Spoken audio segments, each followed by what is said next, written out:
पंचभूतों द्वारा रचित जितनी सृष्टि है वो सब क्षर है। क्षर माने नाशवान। पुरुषस्य अधिदैवतम, जो अधिदैव है वो हिरण्यगर्भ ब्रह्मा का वाचक है। भगवान के संकल्प से ब्रह्मा जी उनके नाभि कमल से प्रकट होते हैं और भगवान की सामर्थ्य से ब्रह्मा जी इस संपूर्ण प्रपंच का सृजन करते हैं। तो अधिदैव ब्रह्मा जी को कहा गया।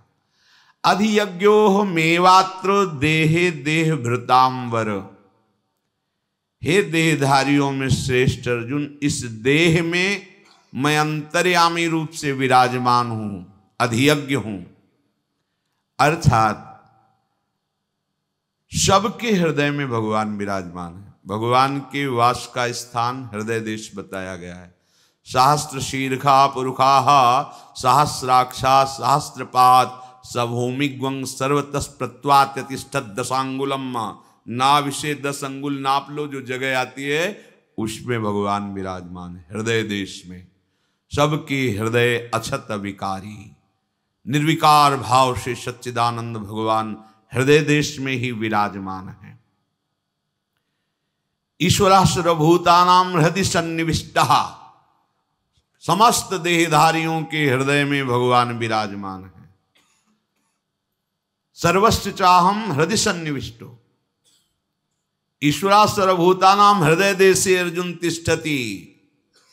जहां भी देखो भगवान वर्णन करें मैं हृदय में, कहीं और बाहर खोजने की जरूरत नहीं है। इसलिए अंतर्मुख होने की जरूरत है। बाहरी क्रियाओं से भगवान को नहीं खोजा जा सकता। क्रियाएं करते करते जब अंतःकरण पवित्र हो जाता है तो अंतर्मुखता होती है। किसी क्रिया से भगवान को नहीं पाया जाता, निष्क्रिय होकर के, और हमारा स्वरूप निष्क्रिय ही है। जब हम अंतर्मुख होते हैं नाम रूप लीला धाम का आश्रय लेकर के, तब वो हमारे हृदय में ही प्रकाशित हो जाता है। नारायण या गौर श्याम को हृदय निकुंज बसइए, हृदय ही निकुंज हो जाता है और नित्य बिहारी श्यामा श्याम निरंतर उसमें रास विलास रत रहते हैं। अहमेव अत्र, भगवान कह रहे हैं अन्य योनियों में भी मैं हूं, पर उनको यह अधिकार नहीं है कि वो हमारा चिंतन करके हमें प्राप्त कर सके। वो केवल अपने पूर्वकृत कर्मों का भोग भोगेंगे बस। ये सौभाग्य तो केवल इस मनुष्य शरीर को ही है कि आप अपने पूर्वकृत कर्मों को भोगते हुए उनसे प्रभावित ना हो। अनुकूलता आवे तो हर्षित न हो, प्रतिकूलता आवे तो शोकित न हो। ये तभी हो सकता है जब भगवद आश्रय है और भजन है। भगवद आश्रय लेकर भजन करोगे तो हृदय विहारी ठाकुर हृदय में ही अनुभव में आ जाएंगे। जन्म जन्म की पीड़ा, अशांति, थकान मिट जाएगी भगवत साक्षात्कार होते ही। देह भृतांबर का मतलब है कि देहधारियों में वही श्रेष्ठ है जो देह धारण करके पुनः फिर कर्म प्रपंच से युक्त होकर देह ना धारण करे। अर्थात अब हमारा जन्म कर्म संस्कार के बंधनों से आगे ना हो, ये अंतिम जन्म हमारा हो, तभी देह धारण करना श्रेष्ठ है, क्योंकि अंतिम देह है।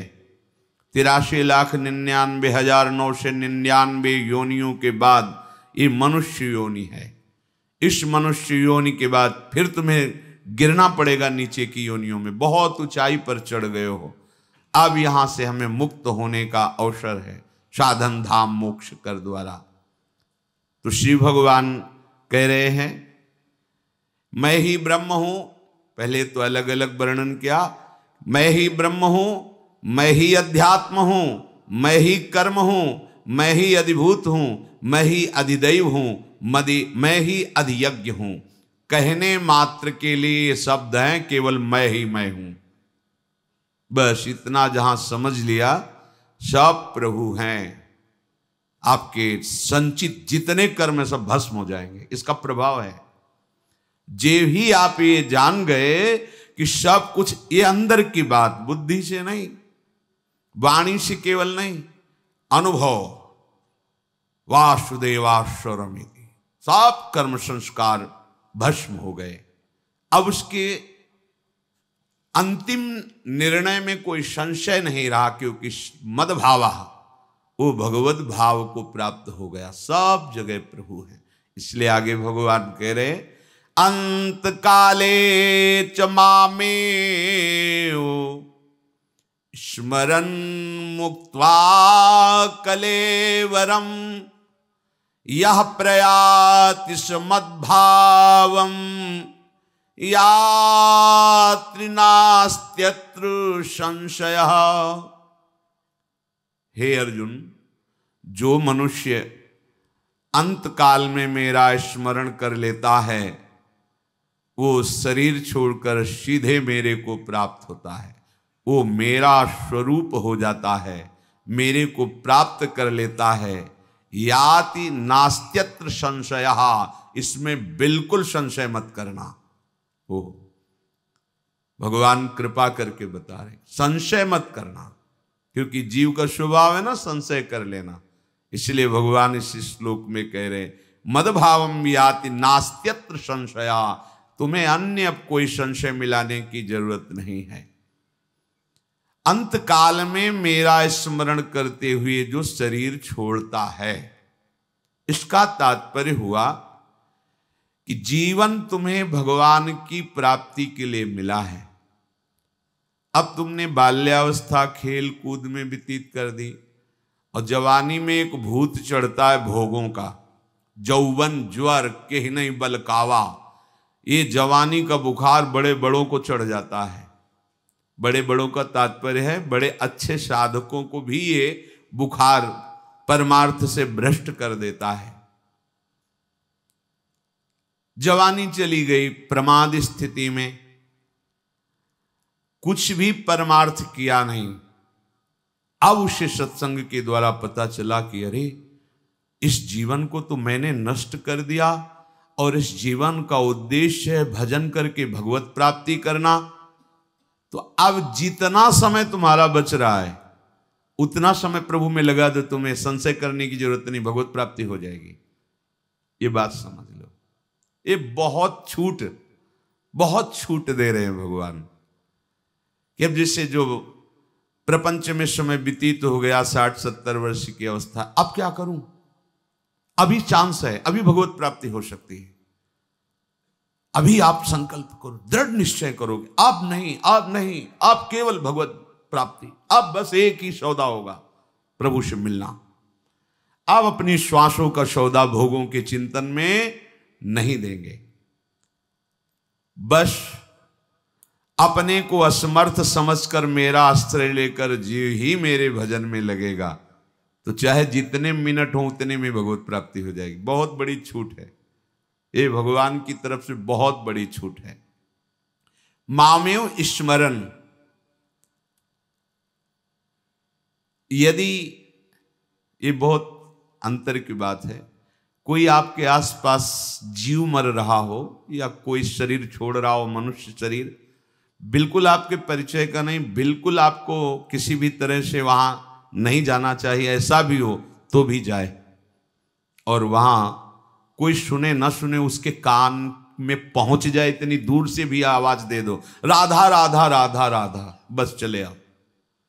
यदि वो मरणासन में पड़ा है, भले 50 घंटे बाद मरे, क्योंकि अब वो कुछ कर नहीं सकता, उससे अब कोई पाप कर्म होने वाले नहीं, और उसके कान में पहुंच, जो कहने का है वही सुनने का है, बराबर फल मिलता है। इसीलिए भगवत चर्चा जो करते हैं, जो गति उनकी होती है वही भगवत चर्चा सुनने वालों की होती है। कथन श्रवण का एक ही फल है, कोई अंतराय नहीं। ऐसे ही जो भगवत भक्तों की, गुरुजनों की, हरि की निंदा करते हैं और जो सुनते हैं, दोनों यमपास में ही बांधे जाते हैं, दोनों का एक ही फल होता है। सुनने, अगर वो सुन रहा है और आपके मुख से राधा नाम पहुंच गया, इससे जो आपको लाभ मिलेगा, त्रिभुवन में कोई भी दान पुण्य इसके बराबर नहीं, क्योंकि उसका अंतिम सुधार दिया आपने, तो तुम्हारा अंतिम सुधर जाएगा। कोई भी कुत्ता है, कोई भी जीव मर रहा है, श्रवणेंद्री तो है ही ना सबके पास, वो समझ नहीं रहा, पर राधा, और शरीर छोड़ेगा तो भगवान को प्राप्त होगा, प्रभु को प्राप्त होगा। ये सबकी समझ में आएगी नहीं बात। जीवन उसका सार्थक हो जाएगा, चाहे पशु हो, पक्षी हो, कोई हो। अंतिम अगर कहीं आपको ऐसा अवसर मिले तो ऐसा करना। पूज्य राधा बाबा के चरित्र में आता है, अवध धाम दर्शन करने के लिए गए तो प्रवेश करते ही अवधपुरी में उनको एक ऐसा पशु दिखाई दिया जो गधा, कई जगह से उसे कौआ कुत्तों ने काटा था, घाव था, जबाने से कि तड़प रहा था। संत का हृदय परम दयालु, दया से भरा होता है, माँ की तरह होता है। बैठ गए, देखा लाखों मक्खियां भिन भिन, अपना अचला उतारा, उसके घावों से मक्खियां हटाकर उड़ा दी। देखो कैसा संयोग, अवधपुरी का प्रभाव उस जीव को मिल रहा है। एक भगवत साक्षात्कार किए हुए महापुरुष का वस्त्र उसके शरीर में। बाबा उसके मस्तक पर हाथ से, और बाबा राधा नाम प्रेमी, अयोध्या में सुना रहे हैं उसको, राधा राधा राधा। भाई जी थोड़ी थोड़ी देर में जानकारी करते थे बाबा कहाँ हैं, क्योंकि बाबा कभी भी भाव दशा में खड़े हैं तो खड़े। कई बार ऐसा देखा गया, धूप में खड़े खड़े कहाँ जा रहे हैं कोई शुद्ध नहीं, तो बाबा उनकी देख रेख, भाई जी इनका बाबा कहाँ है, अब सब बाबा कहाँ है। पीछे लौटे, वहां देखा बैठे ऐसे दुलार कर रहे हैं, लाल काशाय वस्त्र उड़ाए हुए। कितना सौभाग्य उस जीव का धाम की कृपा से मिला। देखो बाबा कनक बिहारी जी के दर्शन का एक समय है, आप चलो, तो उनका नहीं, अब जब तक इसको भगवत प्राप्ति नहीं हो जाती हम उठ के जाने वाले नहीं। अब ऐसे महापुरुष का संकल्प, थोड़ी देर में उसके प्राण निकल गए वो दर्शन करने। ये किसी भी जीव का यदि अंतिम समय हो, आप बराबर ना टिक पाए, तो उसके पास नाम सुना दीजिए उसको। सुनने मात्र से उसकी भगवत प्राप्ति हो जाएगी, भले 3 दिन बाद मरे, क्योंकि वो कोई कर्म नहीं कर सकता, चाहे मनुष्य हो कोई जीव। जब अंतिम स्थिति होती, शिथिल स्थिति होती, उसमें शुभ अशुभ कोई कर्म नहीं कर सकता, तो अंतिम समय ही उसका माना जाता है। अंतिम कर्म उसका वही होगा जो आपने नाम सुना दिया, ये उसका कल्याण कर देगा, परम कल्याण कर देगा।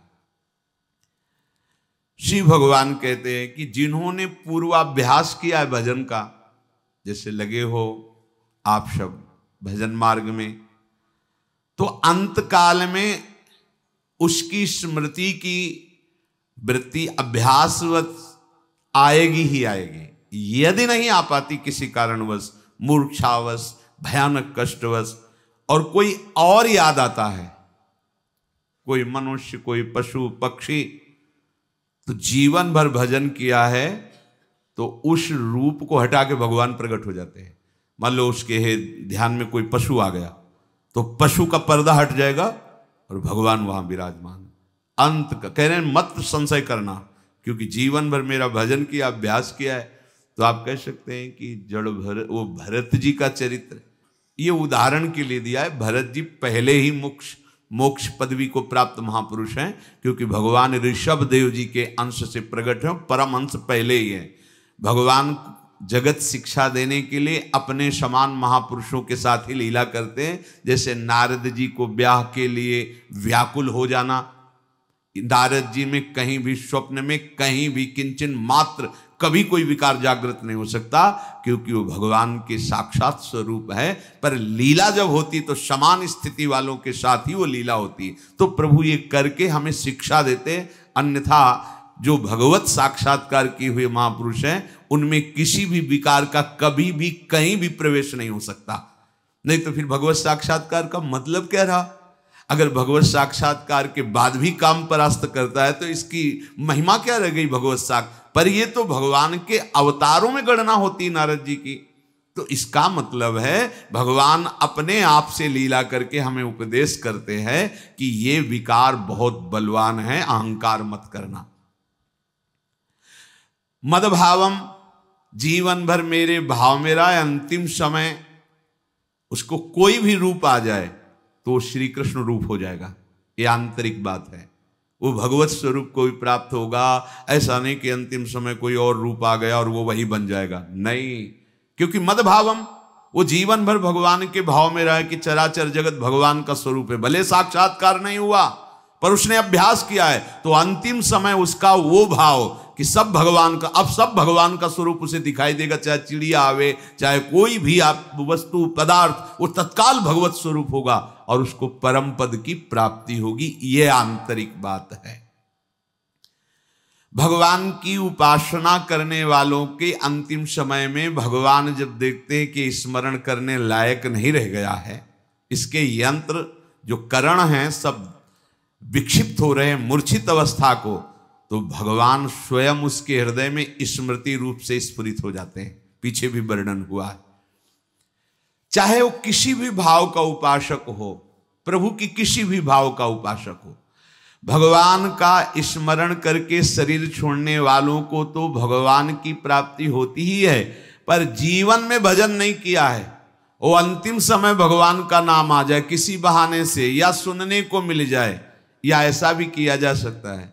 इसीलिए जब किसी का शरीर छूटता हो, अगर आंख खुली हो, देखने लायक हो, तो भगवान की छवि दिखानी चाहिए। देखो देखो, ये प्रिया प्रीतम है, ये श्री कृष्ण है, ये देखो किशोरी जी हैं। अगर एक बार देख लिया और उसकी स्मृति काम कर रही तो, नहीं तो देखो ये श्री कृष्ण, अगर सुनाई दिया तो भगवत बहुत बहुत छूट दे दी भगवान ने। ऐसा करना चाहिए। आपके अड़ोस पड़ोस में, रिश्ते नातेदारों में, या चलते फिरते किसी भी जीव की यदि ऐसी दशा दिखाई दे तो आप उसे नाम दान कीजिए। इससे बड़ा कोई दान नहीं। उसे भगवत साक्षात्कार हो जाएगा यदि आपने उसे नाम दान कर, नाम सुना दिया, वो भगवान को प्राप्त हो जाएगा। और जिसने केवल माया गुणों से संबंध रखा है, भोगों से संबंध रखा है, कभी भगवान के भक्तों का संग नहीं, कभी भगवत कथा नहीं, कभी भगवान नाम जप नहीं, कभी भगवत धामों की यात्रा नहीं, तो उनको ऐसा संयोग ही नहीं मिलेगा कि कोई उन्हें नाम सुना दे या वो प्रभु की छवि को देखकर अटक जाएं। ऐसा उनको संयोग, इसीलिए डरते रहो भाई, ये जीवन व्यर्थ ना जाए। भगवान ने विशेष छूट दे दी है मरणासन व्यक्ति को। वो कैसा भी आचरण वाला जीवन में रहा हो, कैसा भी भाव वाला रहा हो, कैसे भी जीवन व्यतीत किया हो, यदि किसी भी कारण से अंतिम समय मेरी याद आ जाए तो उसे भगवान कह रहे हैं मेरी ही प्राप्ति होगी, इसमें कोई संशय नहीं। जीव का कल्याण हो जाए, यही मनुष्य शरीर का प्राप्त करने का उद्देश्य है। मनुष्य शरीर लेना उसका सफल हो गया। और जो बिना अपना कल्याण किए यहां से जाता है तो उसकी बड़ी दुर्गति होती। पहले तो उसको इस बात का दंड मिलता है कि तुम्हें इतना बड़ा दुर्लभ मनुष्य शरीर दिया गया और यह शरीर दिया गया कि तुम भगवत प्राप्ति कर लो। तुम्हें सारे विधान बना दिए गए भगवत प्राप्ति, फिर भी तुमने प्रमाद किया, अब इसका दंड भोगो। तिर्यक योनियों में नारकी गतियों को वो जीव प्राप्त होता है। सब भगवान का स्मरण कर सकते हैं क्योंकि स्मृति सबके है। कोई भी समय तुम्हारा खाली न जाने पावे, तभी तुम्हारा अभ्यास बनेगा अंतिम समय भगवत स्मरण का। और पता नहीं वो अंतिम समय कब है, जिस समय हम खाली उसी समय हमारा शरीर छूट जाए। इसलिए डरते रहो, निरंतर भजन करो। इतने वर्ष, इतने महीने, इतने दिनों के बाद मृत्यु आएगी ऐसा तो है नहीं। गर्भ से लेकर के वृद्धावस्था तक कभी मर सकते हो, जन्मते ही मर सकते हो, कुछ दिनों में मर सकते हो, वर्ष में मर सकते हो, पता नहीं कब। तो हमें हर समय भजन का अभ्यास करना चाहिए। अगर किसी का शरीर छूटने का समय है कि वो बीमार रहता है, पड़ा है जाए, तो अगर आपके पास समय हो तो रोज जाके थोड़ी देर भगवत चर्चा सुना देनी चाहिए, भगवत कीर्तन सुना देना। बहुत बड़ी ये, इससे बड़ा त्रिभुवन में कोई दान नहीं। सबसे बड़ा त्रिभुवन में यही दान होगा कि कोई बीमार हो, मरणासन में हो, तो उनके परिवार वालों के हाथ जोड़ के हमें कुछ चाहिए नहीं, बस हमें 10 मिनट समय दे दो, भगवान का गोपाल शास्त्र नाम सुना दे, कोई भगवान के पद सुना दे, प्रियालाल की यश कीर्ति सुना दे, उनका नाम कीर्तन कर दे और प्रणाम करके भगवान इस जीव का परम कल्याण कर दो। हे नाथ, इसको स्वीकार। इससे जानते हो तुम भगवत पार्षद पद में जाओगे, सीधे श्री जी के अत्यंत कृपा पात्र बनोगे अगर आप ऐसा। पर ऐसा वही कर सकता है जो मान रहित है। तो नहीं नहीं, चलो हमारे यहाँ ये सब क्या है, वो बीमार पड़े, तुम यहाँ हल्ला मचाने आ गए, ऐसा भी डांट लग सकती, अपने को डांट की परवाह नहीं करनी, अपने को उस जीव का कल्याण हो जाए इस भावना से। अजामिल जी ने पुत्र को बुलाया था नारायण, बड़ी महिमा भगवान के नाम की। देखो आपने लोग तो धामवासी हैं, बिल्कुल चिंता नहीं करना। तस्मात् शास्त्रम प्रमाणम, इसका प्रमाण है। अयोध्या, मथुरा, माया, काशी, कांची, अवंतिका, पुरी, द्वारावती, चयु सप्तयिता, मोक्षदायिका। ये मथुरा मंडल, काशी जी, अयोध्या, द्वारिकापुरी, कांची, माया, पुरी, अयोध्या, इनमें अगर शरीर छूटता है तो किसी भी भाव में हो वो भगवान को प्राप्त होगा। जहिरेनु पर मरिबो मंगलाय, ये 84 कोस ब्रजभूमि माथुर मंडल, यहां अगर शरीर छूटता है तो निश्चित श्री कृष्ण को प्राप्त होता है। इसमें कोई गणित लगाने की जरूरत नहीं कि अंतिम समय उसको क्या स्मरण आएगा। अंतिम समय, या इसमें लिखा है जब कोई इन जगहों पे प्राण छोड़ता है तो वहां के अधिष्ठात अंतिम समय उसकी स्मृति में आकर के, तभी हम एक बार इस धाम में बोला था कि जब वृंदावन में कोई शरीर छोड़ता है तो वृंदा सखी की प्रेरणा से कोई ना कोई सखी आके उसके हृदय में प्रियालाल की स्मृति जगा दे, राधा राधा। बोले कहाँ लिखा? हमको हमारी छाती में लिखा है। क्योंकि कुछ बातें ऐसी होती हैं जो हृदय में स्फुरित होती है। ये ग्रंथ बड़े सूक्ष्म हैं, आपकी पहुंच नहीं। पढ़ लो, कहीं ना कहीं लिखा होगा, और नहीं है तो लिख लो, फिर पढ़ लेना, लिख लो, वही होगा। इन धामों की ये महिमा, जैसे काशी का वर्णन है कि काशी में चाहे कोई छोटा सा भी जीव मर रहा हो तो भगवान शिव से तारक मंत्र सुनाते हैं। अपने अपनी पुरियों के अधिष्ठात्र जो देव हैं वहां के वासियों का परम कल्याण करने के लिए अंतिम समय चाहे जो भी जीव हो, इसीलिए तो कहते हैं वृंदावन के नाली का कीड़ा बना दो, श्रीपाद प्रबोधानंद जी। हरिराम व्यास जी कहते हो मन वृंदावन को श्वान, कुत्ता बना दो हमें वृंदावन का। आप जानते हो कुत्ता और नाली का कीड़ा का क्या स्वरूप है, लेकिन वो धाम का है। क्यों? अंतिम समय किशोरी जी की कोई न कोई सखी आकर के उसको ले जाएगी निकुंज में। अगर नाली का भी कीड़ा है तो भी वो निकुंजवासी होगा। ये महिमा है। उस जगह उसकी जब मृत्यु होती तो वहां का वायुमंडल और वहां के अधिष्ठात्र देवता उसका कल्याण करते हैं। तो हमारे यहाँ के अधिष्ठात्र देवता हैं युगल सरकार, प्रिया प्रीतम, वृंदावन का महल है और यहाँ का वायुमंडल सब प्रेममय है। भला यहाँ की किसी कल्याण की क्या? यहाँ तो घर घर भटकत मुक्ति बावरी, कमल ही को बतलावे पर निष्ठा हृदय में आ जाए। अंत काल में कैसी भी भयंकर भयभीत वाली स्थिति हो, पर यदि धाम का वासी तो उसे भगवत प्राप्ति होगी। बस निर्भय हो जाओ, निर्भय हो के पापाचरण की तरफ नहीं, भजन की तरफ बढ़ो। वृंदावन बस के इतनो बड़ो सयान, जुगल चरण के भजन बिन निमिष न दीजे जान। आशा ममता, शरीर, कुटुंब, रुपया, पैसा, जब धाम वास किया जाता है तो इनका संबंध हटा दिया जाता है। इनका बल नहीं रखा जाता, धामी का बल रखा जाता है। हमारा भरण पोषण धामी से होता है, हमारा पूरा जीवन धामी के आश्रित है। किसी भी व्यक्ति, किसी भी वस्तु, किसी भी पदार्थ से हमारा संबंध नहीं, क्योंकि वस्तु, व्यक्ति, पदार्थ जितना भी यहां वो सब स्वामिनी जी का है और स्वामिनी जी की हम परिचर्या में है। हमारा पर्सनल किसी से कोई संबंध नहीं, हमारा पर्सनल कुछ भी नहीं है, हमारा कोई भी नहीं है, कहीं भी नहीं है। अभी जीवन मुक्त हो, अभी जीवन मुक्त। देखो ना, नारायण शब्द का उच्चारण पुत्र के बहाने से किया, परम पद मिल गया। श्री परीक्षित जी महाराज ने पूछा कि प्रभु, जब नरकों की गति का वर्णन श्री परमहंस आचार्य श्री सुखदेव जी ने किया तो परीक्षित जी ने कहा, प्रभु ये तो बड़ी दुर्गति होती जीवों की, कैसे बचा जा सकता है इन नरकों से? भयंकर यंत्रणा होती, भयंकर यातनापूर्ण नरकों में ना जाना पड़े, जो अभी आपने 5वें स्कंद में सुनाया। कोई उपाय है?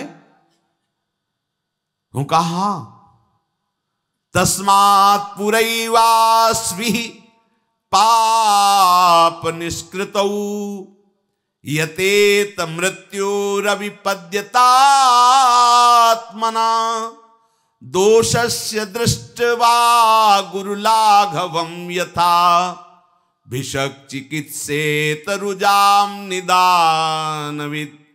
परीक्षित, इसीलिए बड़ी सावधानी से सजगता पूर्वक मृत्यु आने के पहले जो जो तुमने पाप इस जन्म में किए हैं उनका प्रायश्चित कर डालो।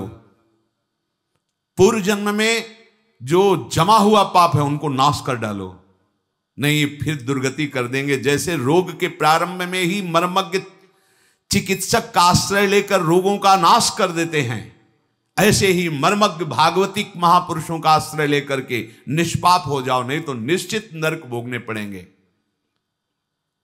परीक्षित जी ने कहा, प्रभु राजदंड, समाजदंड, लौकिक यातना और नरक गमन आदि ये उसके पाप को भुगताने के लिए ही तो होता है। पर प्रभु वो क्या पाप भुगतने के बाद फिर पाप करना बंद कर देगा? नहीं, क्योंकि पाप नष्ट हो गए दंड के द्वारा, पर पाप प्रवृत्ति तो बनी रही, फिर वो पाप करेगा, फिर वो पाप करेगा। ऐसी अवस्था में क्या उसका प्रायश्चित हुआ? फिर वो इकट्ठा कर लेगा पाप। अगर प्रायश्चित के द्वारा पाप नष्ट हो जाते हैं तो पाप की प्रवृत्ति तो बनी रहती है, देहाभिमान तो बना रहता है। प्रभु फिर ऐसे पुरुष का प्रायश्चित तो ऐसा हुआ जैसे हाथी का स्नान। तो वास्तविक प्रायश्चित क्या होगा कि ना पाप रहे और ना पाप प्रवृत्ति रहे। श्री सुखदेव जी ने कहा, परीक्षित बड़ा सुंदर प्रश्न किया, ये किसी प्रायश्चित से नहीं हो सकता।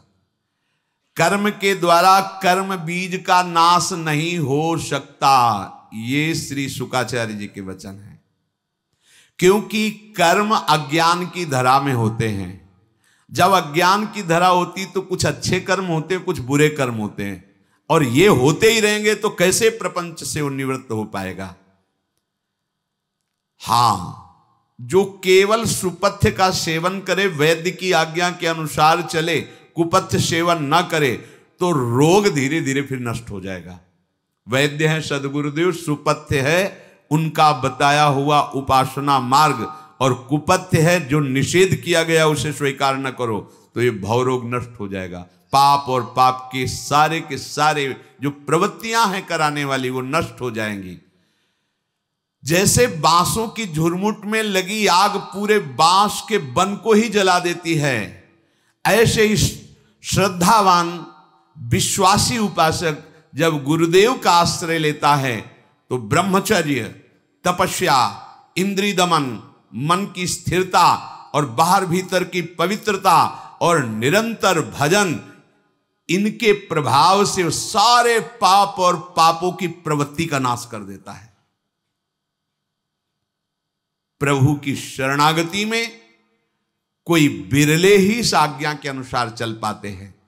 इसीलिए जैसे कोहरे को केवल सूर्य ही हटा सकते हैं, दीपक आदि की सामर्थ्य नहीं, ऐसे ही पाप प्रवृत्ति और पापों का नाश केवल भगवान के आश्रय से हो सकता है।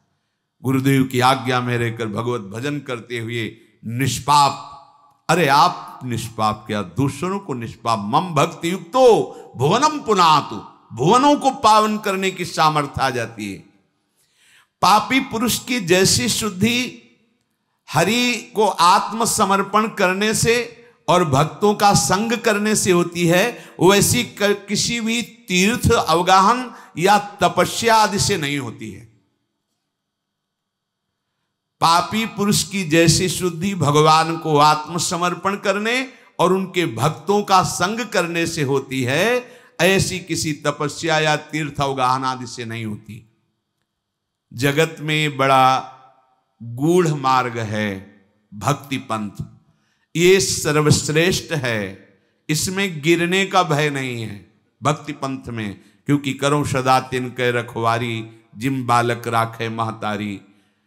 भगवत परायण सुशील साधुजन का संग करने वाला ही इस भक्ति पथ पे चल सकता है।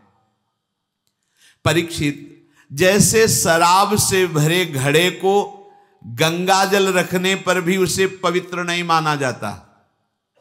शराब की बोतल में गंगा जल भर करके सोचो हम किसी देव आराधन कर लें, वो नहीं रहा। लेकिन एक शराब की बोतल गंगा जी में ऐसे पलटा दो तो आगे आचमन करने योग्य बना रहेगा, उसमें नहीं माना जाएगा कि इसमें शराब डाली गई। सुरसरी मिले सो पावन कैसे, ईश अनीश ही अंतर जैसे। जैसे हम नाले को छू भी नहीं सकते, लेकिन वही जब गिरता है यमुना जी में जाकर तो आगे हम अवगाहन करते हैं, इस बात की कोई भी चिंता नहीं करते कि पीछे इसमें नाला मिला है। पर अगर हम एक बाल्टी यमुना जल लेके नाला में मिला दे जाके तो क्या स्नान करने योग्य नाला हो जाएगा क्या? बस ये बात समझना है। जैसे शराब के घड़े से हम गंगा जल भरकर किसी देव अर्चन में ले जाएं तो निषेध है, वो आप नहीं कर सकते। ऐसे ही जो भगवान से विमुख पापाचरण करने वाला हृदय है, चाहे जितना तीर्थ अवगाहन करे, तपस्या करे, काम नहीं बनने वाला। अब हमें क्या करना है? हृदय को ही दे देना है। वही घड़ा फेंक दो गंगा जी में। अब वो ऐसा थोड़ी होगा कि इसमें घड़ा फेंक दिया गया अब गंगा स्नान नहीं हो सकता। नहीं, सूर्य सर मिले सो पावन कैसे, अर्थात अपने हृदय को आत्मसमर्पण कर दो भगवान के भक्तों के चरणों में, वो परम पावन हो जाएगा।